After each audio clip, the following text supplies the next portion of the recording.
Welcome students in academics with Raghav. और आज हम क्लास 12th केमिस्ट्री का चैप्टर नंबर 3 शुरू करेंगे, जिसका नाम है केमिकल काइनेटिक्स।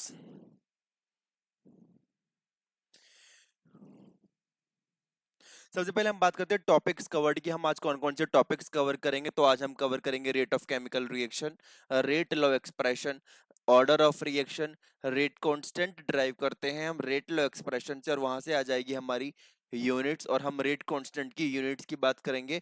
और हम बात करेंगे रिएक्शंस की मॉलिक्यूलैरिटी की।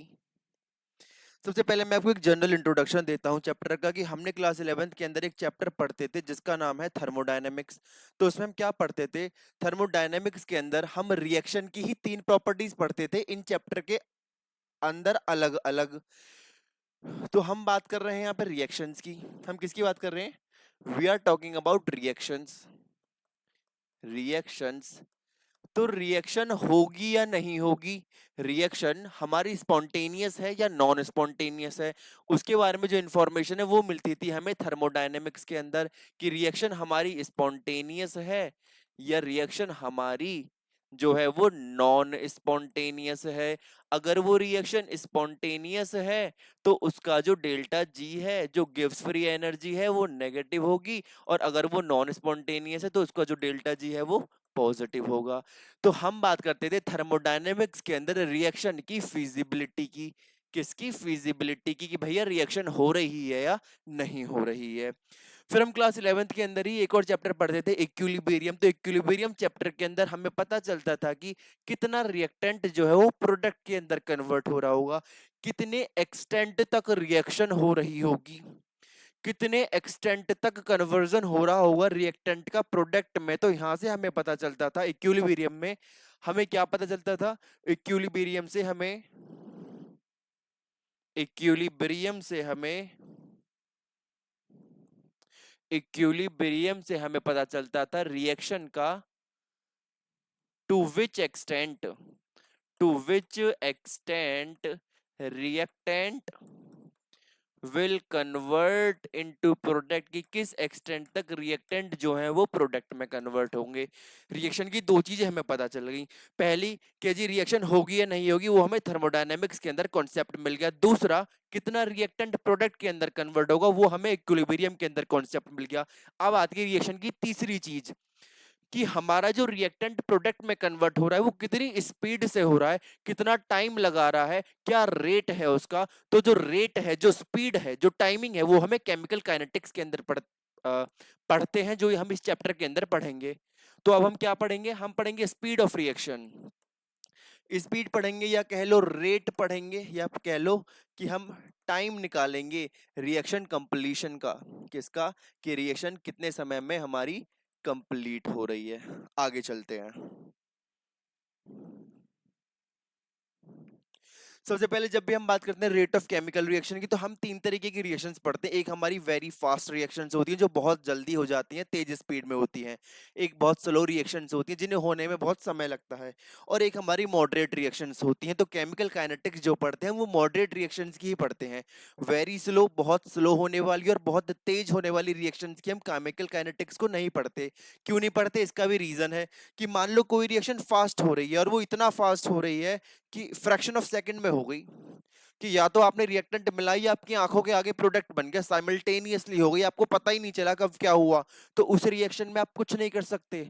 उस रिएक्शन में आप रेट कैसे निकाल लेंगे? नहीं निकाल सकते ना, क्योंकि वो तो बहुत तेज हो गई, हमारे बस से बाहर है, हमारे कैपेबिलिटी से बाहर है उसकी काइनेटिक्स को पढ़ना। तो जो रिएक्शन बहुत तेज होती हैं उनको हम नहीं स्टडी कर सकते। फिर आती है हमारी बहुत स्लो रिएक्शन जो होती है। बहुत स्लो रिएक्शन का एग्जांपल बताओ एक आध, जो आप सराउंडिंग में देखते हो।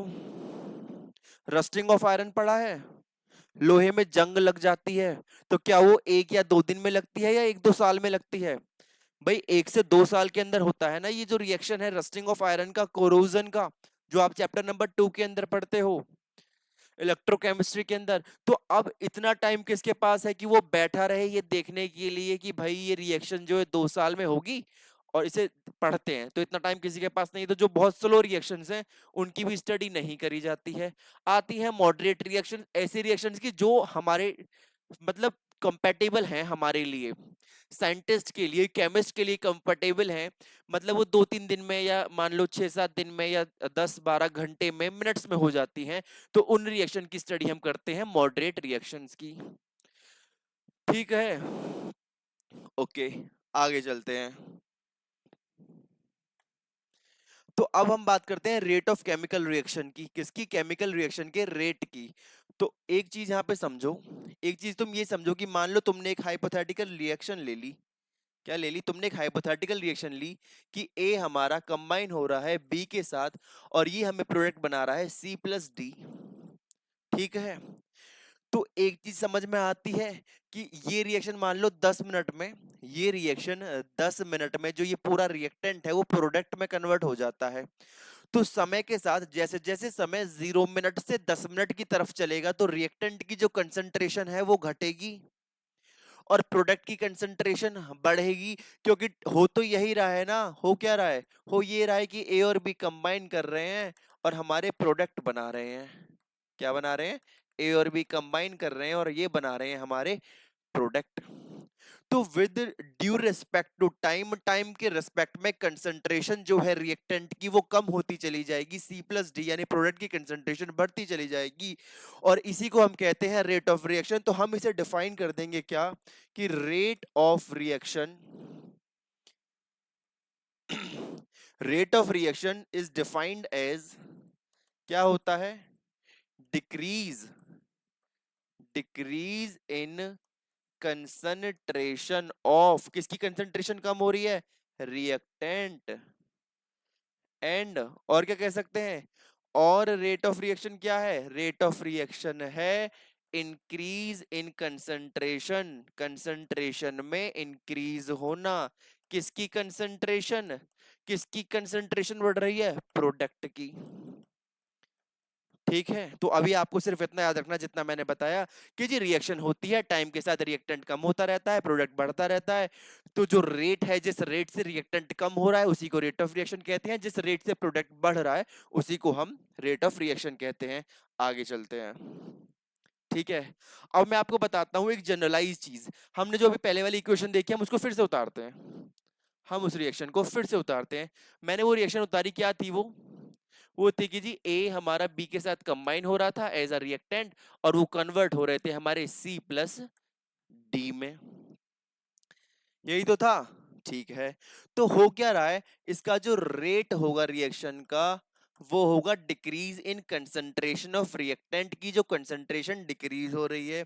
मान लो मैंने दो टाइमिंग ले लिए, एक टाइम ले लिया जब मैंने रिएक्शन शुरू भी नहीं हुई थी, वो हो गया T1 0, और एक टाइम ले लिया मैंने जब T2 जो है वो 5 मिनट्स, 5 मिनट या कोई भी टाइम ले लो। तो जो कंसंट्रेशन A1 की है वो इनिशियल स्टेट में था, और जो कंसंट्रेशन B1 की है ये रिएक्टेंट है और ये टाइम 0 पर किसी प्रोडक्ट में कन्वर्ट नहीं थे। तो इनकी जो कंसंट्रेशन है टाइम 0 पे वो A1 और B1 है। 5 मिनट बाद थोड़ा रिएक्टेंट A1 जो है वो कन्वर्ट हो गया किसी प्रोडक्ट के अंदर और B1 भी प्रोडक्ट में कन्वर्ट हो गया। तो अब जो कंसंट्रेशन बची A1 और B1 की, A और B की, वो बची लेट सपोज, वो बची A2 और B1 की बची B2। तो 5 मिनट बाद या कुछ समय बाद जो कंसंट्रेशन थी वो प्रोडक्ट में कन्वर्ट हो गई। तो जो A2 और B2 हैं, कुछ समय के बाद जो अगली कंसंट्रेशन है A और B की, क्या वो कम नहीं हो जाएंगी? तो क्या इनकी इनिशियल कंसंट्रेशन ज्यादा नहीं थी? भाई टाइम 0 पे तो रिएक्टेंट ज्यादा था ना, अब टाइम के साथ क्या हुआ? प्रोडक्ट बना है, तो C1 और D1, भाई टाइम 0 पे तो ये 0 ही थे ना, लेकिन जैसे ही 5 मिनट हुई तो हमारे पास कुछ C2 भी आ गया और कुछ D2 भी आ गया। तो यहाँ पे कंसंट्रेशन प्रोडक्ट की ज्यादा हुई।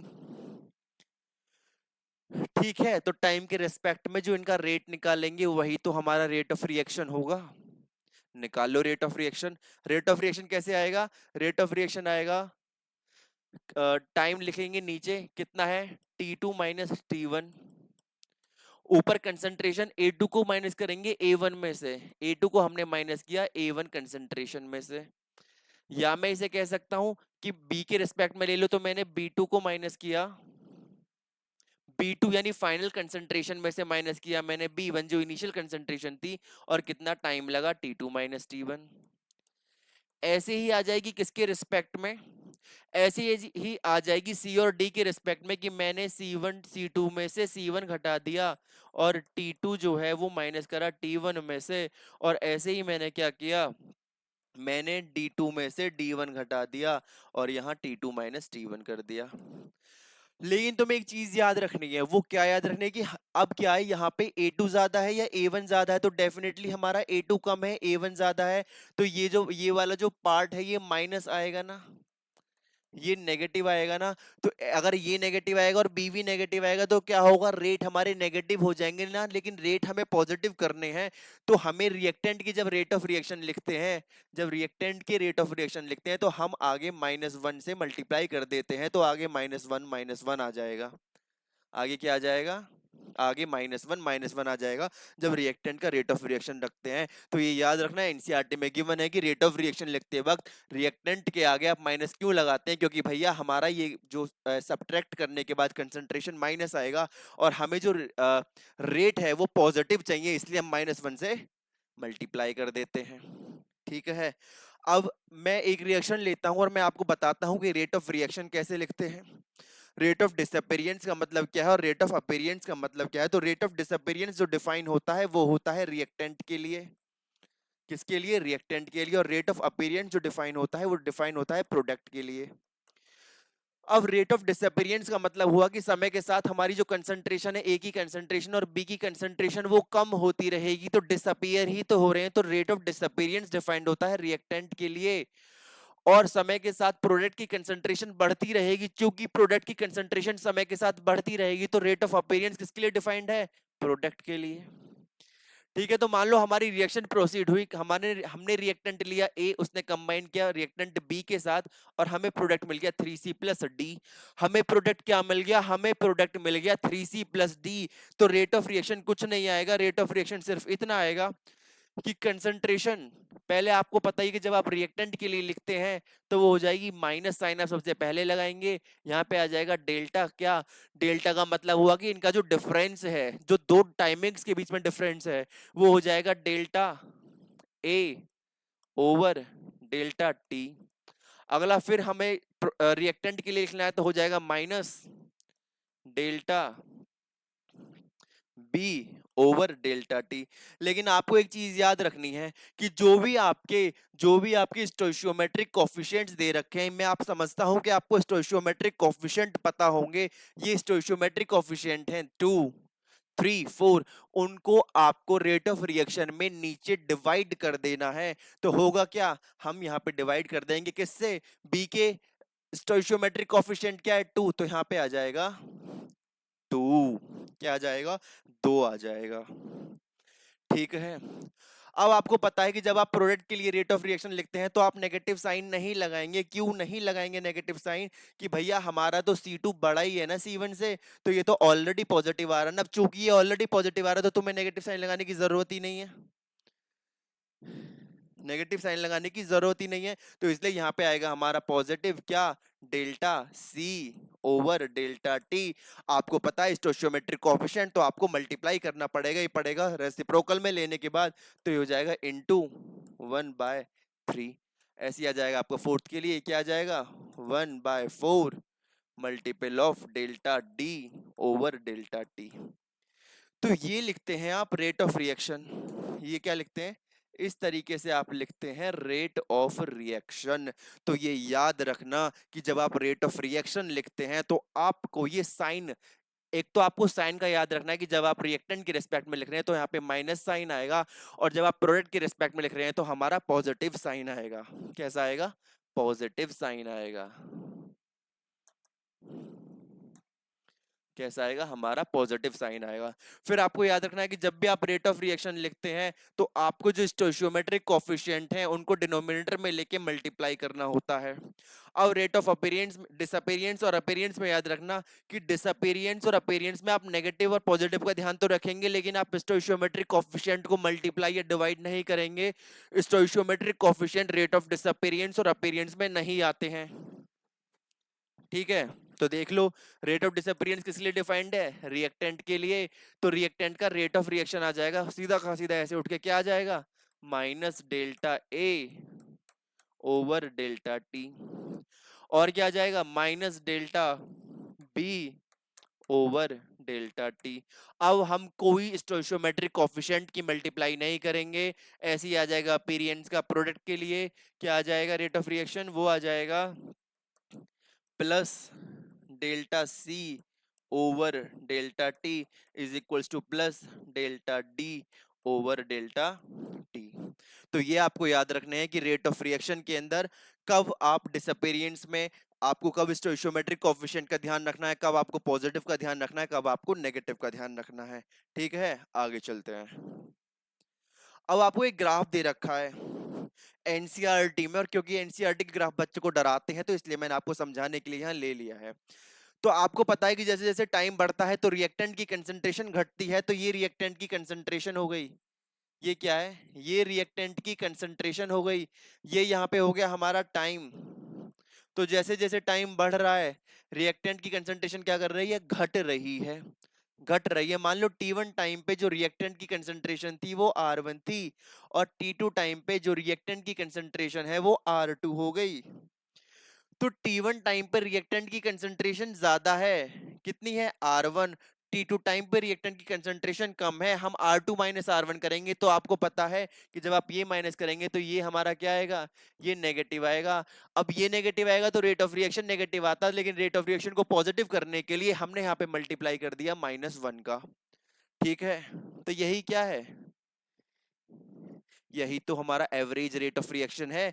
दो दो टाइमिंग के बीच में आपने रेट ऑफ रिएक्शन निकाला है, किसके बीच में, दो टाइमिंग के बीच में। अब आपने क्या किया कि आपने इस ग्राफ पर एक टेंजेंट ड्रॉ किया, और आपको एक पर्टिकुलर टाइम पे पता करना है कि जी मुझे तो इस टाइम पे बताओ, इस टाइम पे बताओ रेट ऑफ रिएक्शन क्या है। तो आपको पता है कि आपका जो ग्राफ है, आपने मैथ में पढ़ा होगा कि जब आपका ग्राफ इस तरीके से होता है, मान लो यहाँ पे dt दे रखा है और यहाँ पे हमारा दे रखा है dr, तो ये जो है ये हमें रेट देगा इंस्टेंटेनियस, क्या हो जाएगा minus D R over D T. Minus क्यों आया, क्योंकि ग्राफ का जो स्लोप है वो नेगेटिव है। ठीक है, तो ये हमारा इंस्टेंटेनियस रेट देता है जब हम टेंजेंट ड्रॉ करते हैं, और जब दो टाइम इंटरवल्स के बीच में निकालते हैं तो वो हमारा एवरेज रेट देता है। वो हमने रिएक्टेंट वाला ग्राफ पढ़ा था, अब प्रोडक्ट वाला ग्राफ देख लो। तो इतनी अकल तो होगी कि प्रोडक्ट जो होता है वो समय के साथ बढ़ता है, तो क्या ये प्रोडक्ट की कंसंट्रेशन हो गई, क्या ये टाइम के साथ बढ़ रही है, बढ़ रही है तो क्या हुआ T1 टाइम पे प्रोडक्ट की कंसंट्रेशन कम है, T2 टाइम पे हो गई ज्यादा, तो इसलिए हमारा ऑलरेडी पॉजिटिव आएगा, तो हम यहाँ पे नेगेटिव साइन नहीं लगाएंगे। अब हमने फिर से टेंजेंट ग्रो करी, टेंजेंट ड्रॉ करी, और टेंजेंट ड्रॉ करी तो अब जो टेंजेंट है ये पॉजिटिव है, ये तो तुम्हें पता होगा कि जब टेंजेंट इस तरीके से ड्रॉ करते हैं तो ये पॉजिटिव होती है, और इस तरीके से आती है तो ये नेगेटिव होती है, जो कि यहाँ आ रही थी। अभी क्या टेंजेंट है, पॉजिटिव आ रही है, निकाल दो। तो जो हमारा स्लोप आएगा वो dp ओवर dt जो होगा वो क्या होगा, वो हमारा इंस्टेंटेनियस रेट होगा। आगे चलते हैं। ये आपका वही है कि इंस्टेंटेनियस रेट 600 सेकंड पे अगर आपको मान लो पूछ रहा है तो 600 सेकंड के जस्ट ऊपर आपको एक टेंजेंट ड्रॉ कर लेना है उस लाइन के ऊपर, जिस रेट से हमारा क्या है, जो रिएक्टेंट की कंसंट्रेशन है वो कम हो रही है, और आपका इंस्टेंटेनियस रेट निकल के आ जाएगा। आगे चलते हैं। अब देखो क्वेश्चन दे रखा है, अब क्वेश्चन दे रखा है, देखो क्या क्या क्या क्वेश्चन दे रखा है। अभी तक ज्यादा कुछ हमने पढ़ा नहीं है, हमने सिर्फ ये पढ़ा है कि भैया एवरेज रेट ऑफ रिएक्शन जो होता है, एवरेज रेट ऑफ रिएक्शन जो होता है वो होता है माइनस डेल्टा आर यानी रिएक्टेंट ओवर डेल्टा टी, और होता है plus delta P over delta T. तो ये जो है ये प्रोडक्ट का रेट है, किसका रेट है, प्रोडक्ट का, और ये जो है ये रिएक्टेंट का रेट है। इन्हीं पे बेस्ड क्वेश्चंस हैं, देखते हैं। तो क्वेश्चन कह रहा है फ्रॉम द रिएक्शन, एक रिएक्शन है, हमारा जो रिएक्टेंट है वो कन्वर्ट हो रहा है किसके अंदर, प्रोडक्ट के अंदर। ठीक है जी, समझ में आया। concentration of reactant changes from 0.03 molar to 0.02 molar in 25 minute, 25 minute में। तो आपको पता है, आपको टाइम इंटरवल पता है कितना, 25 मिनट। इस 25 मिनट में जो आपकी कंसंट्रेशन है वो रिएक्टेंट की चेंज कितनी हो रही है, रिएक्टेंट की कंसंट्रेशन जो है 25 मिनट के लास्ट में वो कितनी है, 0.02 मोलर। और मान लो R2 और R1 इनिशियल जो थी, मैं इसको R इनिशियल मान लेता हूँ और इसको R फाइनल मान लेता हूँ। इनिशियल जो थी वो 0.03 मोलर थी, उससे आपसे वो एवरेज रेट ऑफ रिएक्शन पूछ रहा, तो लगा दो आर एवरेज कितना हो जाएगा, आप माइनस से पहले मल्टीप्लाई करेंगे, फिर आपकी जो फाइनल कंसंट्रेशन है कितनी है 0.02, 0.02 माइनस 0.03 ओवर कितना टाइम है 25 मिनट, कर दो आपका आंसर आ जाएगा।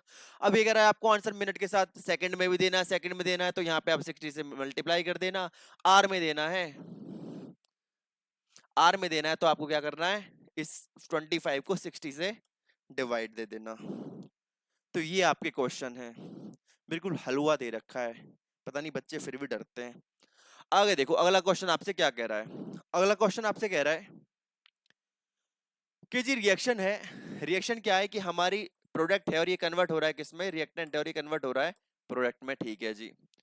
The concentration of A decreases from 0.5 to 0.4 molar, यानी ए की जो कंसंट्रेशन है वो 0.5 से 0.4 मोल में कन्वर्ट हो रही है, ठीक है। इन 10 मिनट्स, आपको टाइम इंटरवल दे रखा है कितना है 10 मिनट, ठीक है। रेट पूछा है तो रेट निकाल दो, रेट ऑफ रिएक्शन क्या हो जाएगा आपको पता ही था कि जब आप रिएक्टेंट के रेस्पेक्ट में लिखते हैं तो आपको सबसे पहले मल्टीप्लाई करना होता है, जो कोफिशिएंट है वो हो जाएगा 1/2 माइनस का, क्योंकि रिएक्टेंट के लिए है।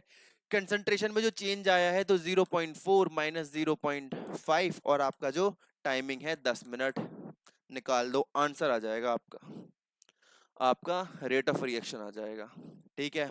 अब आते हैं जी कौन कौन से फैक्टर्स हैं जो इफेक्ट करते हैं रेट ऑफ रिएक्शन को, कि कौन कौन से फैक्टर्स हैं।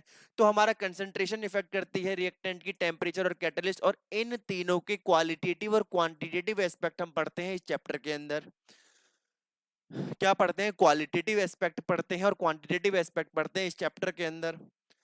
तो जो हमारा टेम्परेचर का इफेक्ट और कैटलिस्ट का इफेक्ट है वो हम लास्ट लेक्चर के अंदर देखेंगे, अभी हम देखते हैं कंसंट्रेशन ऑफ रिएक्टेंट किस तरीके से इफेक्ट करती है।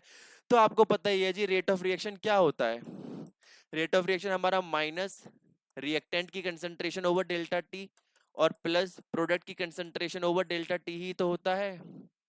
तो कंसंट्रेशन तो सीधी सीधी इफेक्ट कर रही है रेट ऑफ रिएक्शन को, तो क्या इसमें कोई अलग से साइंस लगानी है कि नहीं नहीं जी ये क्या लिख दिया, ये तो हमें पता ही नहीं है, नहीं दे रखा है, मैं आपको समझा चुका हूँ।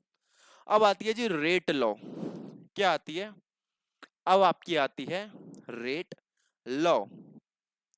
तो रेट लॉ क्या कहती है, रेट लॉ आपको, रेट लॉ में हम एक डेरिवेशन ड्राइव करते हैं जो कि होता है किसका, जो कि होता है रेट, रेट लॉ एक्सप्रेशन कहते हैं उसे, रेट इक्वेशन भी कहते हैं, और यहाँ पे जो एक प्रोपोर्शनलिटी कांस्टेंट आता है उसे हम कहते हैं रेट कांस्टेंट। क्या कहते हैं, रेट कांस्टेंट। तो हम सबसे पहले बात करते हैं कि रेट लॉ होता क्या है। तो आपको पता है गिवन टेम्परेचर पर जो रेट ऑफ रिएक्शन होता है वो डिपेंड करता है एक या एक से ज्यादा रिएक्टेंट पर, और हम जो रेट ऑफ रिएक्शन को एक्सप्रेस करते हैं कंसंट्रेशन की टर्म में उसी को रेट लॉ कहते हैं। क्या कहते हैं, उसी को हम रेट लॉ कहते हैं। अब देखते हैं हम एक इक्वेशन को कंसीडर करते हैं। लेट्स सपोज मैंने एक इक्वेशन कंसीडर करी, क्या मैंने एक इक्वेशन कंसीडर करी जी, मेरा एक रिएक्टेंट है ए प्लस बी कंबाइन होकर के बना रहा है सी प्लस डी, क्या बना रहा है, सी प्लस डी बना रहा है। तो आपको मैंने बता दिया कि जी रेट ऑफ रिएक्शन आप कैसे लिखेंगे, तो वो हो जाएगा minus D A over D T is equals to minus D B over D T is equals to plus D C over D T is equals to plus D D over D T. ये तो आपको पता है।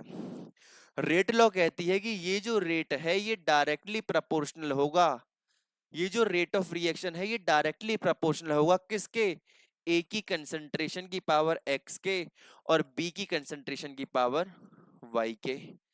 ये let suppose मैंने ले लिया ये स्मॉल ए, स्मॉल बी, सी और डी, ठीक है, एक्स के और वाई के।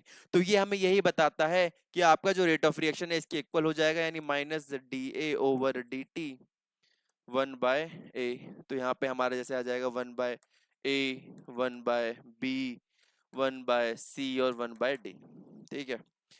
तो ये इसके डायरेक्टली प्रोपोर्शनल आता है, तो रेट ऑफ रिएक्शन जो होता है वो हम जब प्रोपोर्शनलिटी कांस्टेंट हटाएंगे तो यहाँ पे हमारा क्या आ जाएगा, यहाँ पे हमारा k आ जाएगा जो कि होता है रेट कांस्टेंट a की पावर x और b की पावर y, जिसमें जो x और y है, एक्स और वाई का मतलब ये नहीं है कि ये जो कोफिशिएंट दे रखे हैं आपके वही एक्स और वाई हैं। दे मे और may not be equal to X और वाई, वो एक्स और वाई के इक्वल हो भी सकते हैं और नहीं भी, जो हमारे स्टोइशियोमेट्रिक कोफिशिएंट हैं। तो ये आता है हमारा यहाँ से रेट कांस्टेंट।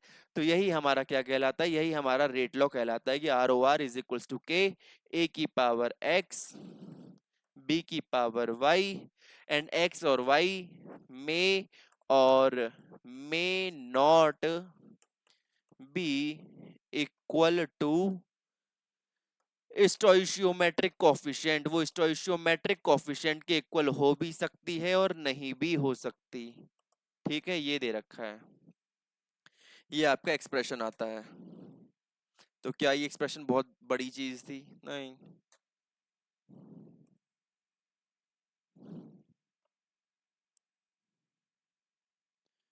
ये आपका एक्सप्रेशन आता है, ठीक है। ये रेट लो का एक्सप्रेशन है आपका। आगे चलते हैं। अब ये रेट लो आपको डिफाइन कर रखी है क्या? रेट लो ये आपकी क्वेश्चन दे रखा है एनसीईआरटी में और ये आपका ना एक टेक्स्ट में ही बता रखा है। तो मान लो आपने क्या लिया, आपको पता है कि हमारा एक जो रिएक्टेंट है वो एनओ है, एक जो रिएक्टेंट है वो एनओ है, दूसरा रिएक्टेंट जो वो ऑक्सीजन है, और ये उसके इनिशियल रेट्स आ रहे हैं एनओ2 के फॉर्मेशन के। तो आपको ना यहाँ पे ये थियोरेटिकल क्वेश्चन है और आपको लगाना है दिमाग। कैसे? कि मान लो मैं यहाँ पे लिखता हूँ रेट ऑफ रिएक्शन, क्या लिखता हूँ, rate of reaction is equals to K, और यहाँ पे मेरा NO होगा, इसकी वैल्यू कुछ x होगी, और O2 होगा और इसकी वैल्यू कुछ y होगी। तो हुआ क्या कि हम यहाँ पे कंसीडर करेंगे पहले एक ऐसा रिएक्टेंट उठाओ जो कि कॉमन हो। कि हमने क्या किया कि हमने दो कंडीशन में जो NO की वैल्यू है उसको, जो NO की कंसंट्रेशन है उसे 0.30 रखा। कितना रखा? 0.30। और हमने क्या किया, इनमें हमने क्या किया, इनमें हमने जो ऑक्सीजन की कंसंट्रेशन है उसको कर दिया डबल। यहाँ 0.30 है और यहाँ 0.60 है। तो जब मैंने इसको डबल कर दिया तो मेरा जो रेट है क्या वो डबल नहीं आ रहा है? अब यही डबल ही तो आ रहा है। पहले कितना आ रहा था? पहले हमारा था 0.096, अब कितना आ रहा है? 0.192।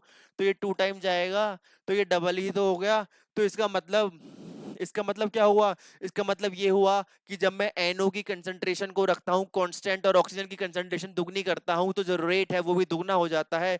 इसका मतलब कि इसके रिस्पेक्ट में जो y है वो कितना है? 1 है। मतलब मैं ऑक्सीजन को दुगना कर रहा हूं तो रेट भी डबल हो जा रहा है। तो इसका मतलब हुआ कि वो 1 ही तो हुआ। ठीक है। अब अगला हमें करना है जी कि x जो है उसकी क्या वैल्यू होगी, एक्स जो है उसकी क्या वैल्यू होगी। तो देख लो, अब ऐसी कंडीशन ले लो जहां हमने इसको कांस्टेंट ले रखा हो, तो हमने इसको लेट सपोज यहाँ कांस्टेंट ले लिया। तो हमने क्या किया कि इसकी कंसंट्रेशन को यहाँ डबल कर दिया, एनओ की कंसंट्रेशन। तो एनओ की कंसंट्रेशन को डबल करने पर रेट कितने टाइम बढ़ा? 0.768 डिवाइडेड बाय 0.192। तो ये बढ़ा है जी 0.768। ये 4 टाइम्स बढ़ा है।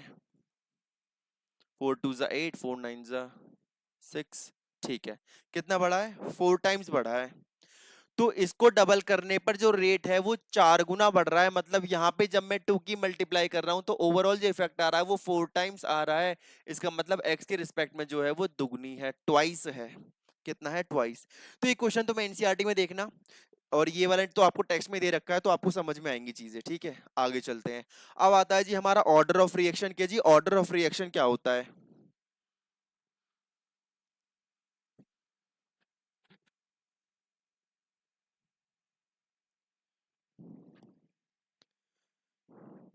आता है आपका ऑर्डर ऑफ रिएक्शन।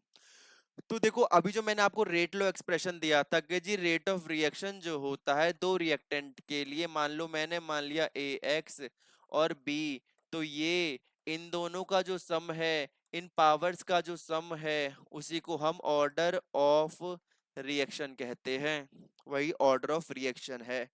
ठीक है। ये एक एक्सपेरिमेंटल कॉन्सेप्ट है, ये आपको याद रखना है क्योंकि ये बहुत कंफ्यूज करते हैं ऑर्डर ऑफ रिएक्शन में और मॉलिक्यूलैरिटी में। ऑर्डर हमारा ऑर्डर हमारा जीरो भी हो सकता है, पॉजिटिव भी हो सकता है, नेगेटिव भी हो सकता है और फ्रैक्शनल भी हो सकता है। डिफाइंड होता है एलिमेंट्री और कॉम्प्लेक्स दोनों रिएक्शंस के लिए। कॉम्प्लेक्स रिएक्शंस के लिए जो स्लोएस्ट स्टेप होगा, ऐसी रिएक्शन जो मोर देन वन स्टेप्स में होती हैं, ऐसी रिएक्शन जो मोर देन वन स्टेप में होती हैं, वो रिएक्शन में जो स्लोएस्ट स्टेप होता है, वो जो स्लोएस्ट स्टेप होता है उसी को आरडीएस कहते हैं। आरडीएस कहते हैं मतलब रेट डिटरमाइनिंग स्टेप कहते हैं। क्या कहते हैं? Rate determining step. तो ऑर्डर ऑफ रिएक्शन में ऐसा कुछ है नहीं कि जी मैं आपको पूरी इसमें कुछ महाभारत बताऊं, है नहीं। आपको याद रखना है कि जब आप रेट लॉ एक्सप्रेशन लिखते हैं तो उसमें जो पावर्स का एडिशन है उसी को ऑर्डर ऑफ रिएक्शन कहते हैं। एक्सपेरिमेंटल कॉन्सेप्ट है, जीरो, पॉजिटिव, नेगेटिव और फ्रैक्शनल हो सकता है, और एलिमेंट्री और कॉम्प्लेक्स रिएक्शन दोनों के लिए डिफाइंड होता है। ये चीज आप याद रखना, ठीक है। अब देखो कितना आसान क्वेश्चन है, देखते हैं क्या कह रहा है। ये कह रहा है कि the conversion of molecule x to y, जब एक रिएक्शन प्रोसीड कर रही है x से y में, follows second order kinetics. Second order kinetics follow कर रही है, मतलब ऑर्डर ऑफ रिएक्शन दो है। मतलब इसका जब मैं रेट ऑफ रिएक्शन लिखूंगा तो वो क्या k x नहीं आ जाएगा? क्या वो के एक्स और कितना है सेकंड ऑर्डर काइनेटिक्स है, तो क्या यहाँ पे टू नहीं आ जाएगा? क्या यहाँ और कोई रिएक्टेंट है? नहीं है ना। तो जो टू है जो सेकंड ऑर्डर है वो फर्स्ट के रिस्पेक्ट में ही तो है, एक ही रिएक्टेंट तो है, इसी के रिस्पेक्ट में वो सेकंड ऑर्डर है। ठीक है, समझते हैं। If the concentration of X is increase to 3 times, मतलब अगर मैं एक्स की वैल्यू 3x रख दूं तो कितना इफेक्ट होगा? How will the rate of formation of Y, तो वाई का जो रेट ऑफ फॉर्मेशन है वो कैसे इफेक्ट होगा? अरे भाई सीधे याद है कि जो रेट ऑफ रिएक्शन है वो कैसे इफेक्ट होगा। तो k की वैल्यू हो गई 3x रख दिया मैंने, स्क्वायर हो गया, तो k 3 3 जा 9, 9k x। तो कितने टाइम हो जाएगी? 9 गुना बढ़ जाएगा रेट ऑफ फॉर्मेशन ऑफ, किसका रेट ऑफ फॉर्मेशन? प्रोडक्ट, तो प्रोडक्ट जो बनेगा वो 9 गुना ज्यादा बनेगा। ठीक है, आगे चलते हैं।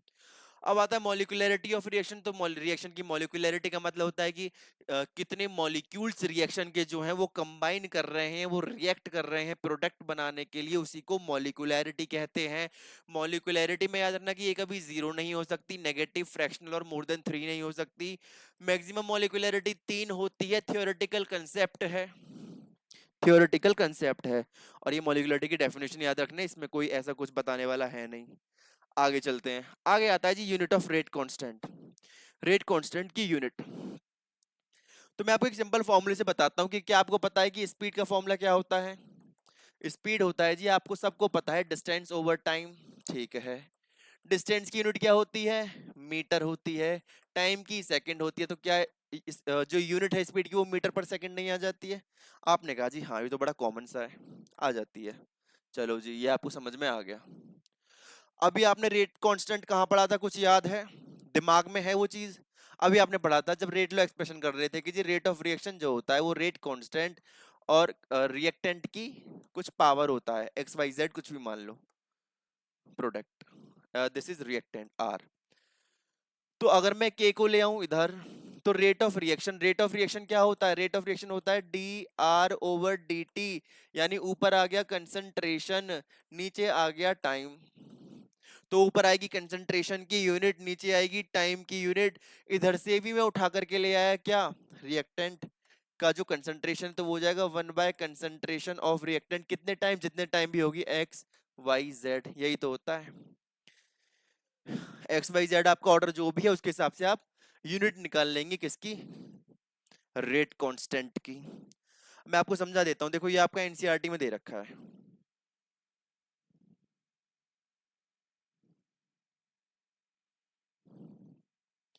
ये आपको दे रखा है एनसीईआरटी में। तो अब भाई इसमें क्या कह रहा है? इसमें कह रहा है जीरो ऑर्डर रिएक्शन, मतलब एक बार आपको एक्स वाई जेड की वैल्यू जीरो रख लो। जब ये जीरो रख ली तो ये कितनी हो जाएगी? मैं आपको बता ही देता हूँ।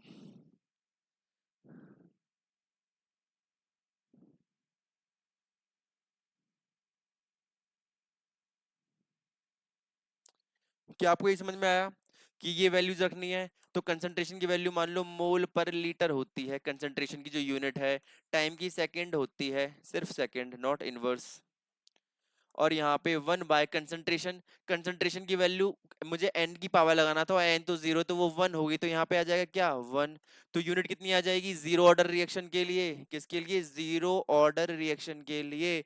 जो हमारी एसआई यूनिट है वो आ जाएगी मोल पर लीटर पर सेकंड।